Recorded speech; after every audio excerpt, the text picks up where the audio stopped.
Pods failing in Kubernetes is one of the most common real-world DevOps problems. In this video, I'll intentionally break 5 Kubernetes pods and I'll show you exactly how to diagnose and fix each one using real-world troubleshooting techniques. We just need these commands to troubleshoot. So let's start with CrashLoopBackOff. So if you run the command PO again, basically it's going to try to start the container again and again. Then eventually it's going to go to CrashLoopBackOff. This is basically not a Kubernetes issue. This is your application issue. So what you can do, run the command kubectl describe PO and then pod name. So if you check in here, it started 12 minutes ago, scheduled pull image, and then kubelet pull that image, and you can check it here 11 minutes ago, 9 minutes ago, 6 minutes ago. So basically try to start the container again and again, but eventually it's going to go to loop backup. So that's where at the end it declares that crash loop backup. So let's what you can do, you can check for logs as well, k logs and that pod name. So it says app started. So let's run kgetpo again. It's in crash loop backup now. So if you try to edit the manifest file, so if you check in here, basically crash loop back happens with app crashes. Maybe the startup script is failing, maybe you got a wrong environment variable. So there are various reasons. So in this case we got a startup command issue. So if you check in here, it's gonna echo app started and then sleep for 2 seconds and then it's gonna exit. So once it exits, this container stops. Kubernetes tries to start the container again and again. Eventually it leads to crash loop backup. So I'm gonna put this to maybe 20,000 seconds, and then I'm just gonna remove this exit command. Let's save it. Now if you apply it again, so first we delete this part. So in real time we usually create deployment and then we're gonna update that deployment file, config file. So delete PO crash loop backup, and then I'm just gonna reapply that error file. Then do it now. Now if we check it, kgetpo, it's running now. So this is how we can troubleshoot crash loop backup. And then if you check this error image pull demo, the name itself says that basically Kubernetes tried to pull that image first, and then it declares image pull error, and then it tries to again and again. Eventually it leads to image pullback errors. But when this happens, when you specify that image, it doesn't exist, maybe the registry doesn't exist, maybe that registry got some private registry. So in those cases, maybe you got invalid registry. In those cases you're gonna see this error image pull demo. Edit that file again. So let's correct this image repository. So I'm gonna go with nginx alpha, and you can put any valid image. So let's say nginx alpine, save it, delete PO error image. I deleted it. So let's reapply this file again. It's running actually, my bad. So now let's look for this image pull demo. So here as well, it tries to pull that image, but in this case, this image exists. Maybe your tag is wrong. So image pullback error. So what you can do, we can describe that describe PO and that image pull demo. So you can see it says bad tag. Of course, you can check that here, bad tag.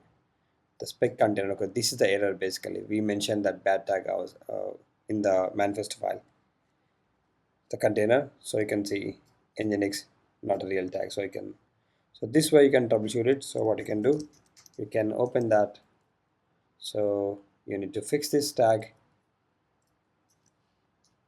I'm just gonna delete this tag. If you don't specify any tag, it's gonna go to latest automatically.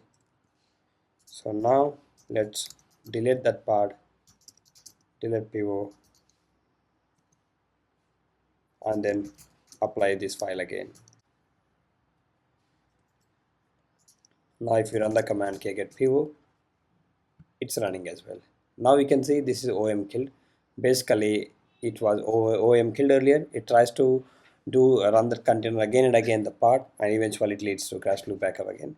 So what you can do, what's the issue here? So if you check that describe pod name, so if you check in here, container created successfully, it pulled that image, and then back of it says restarting failed container this memory demo.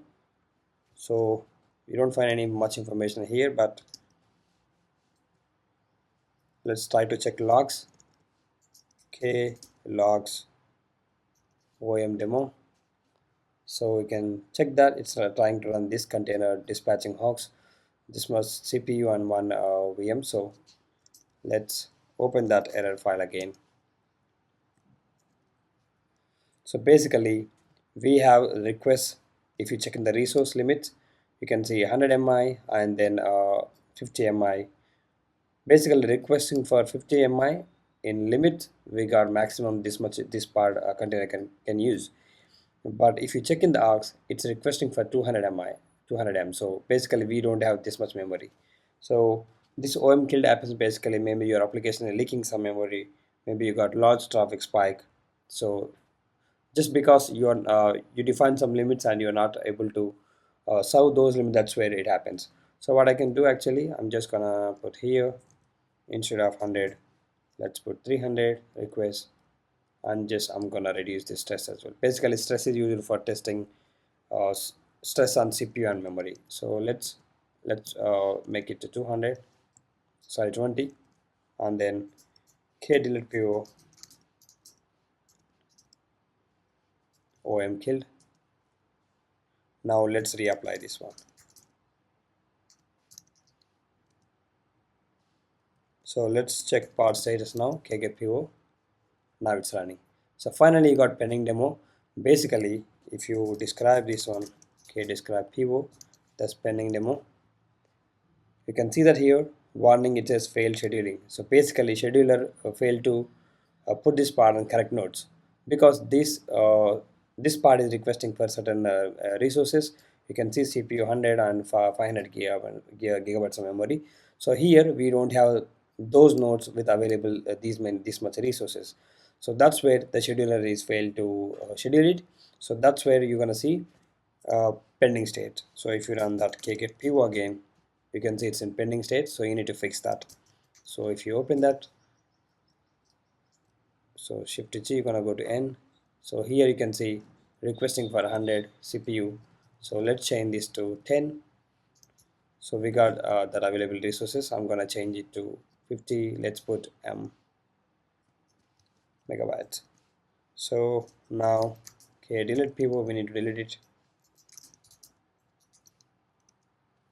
Now apply it.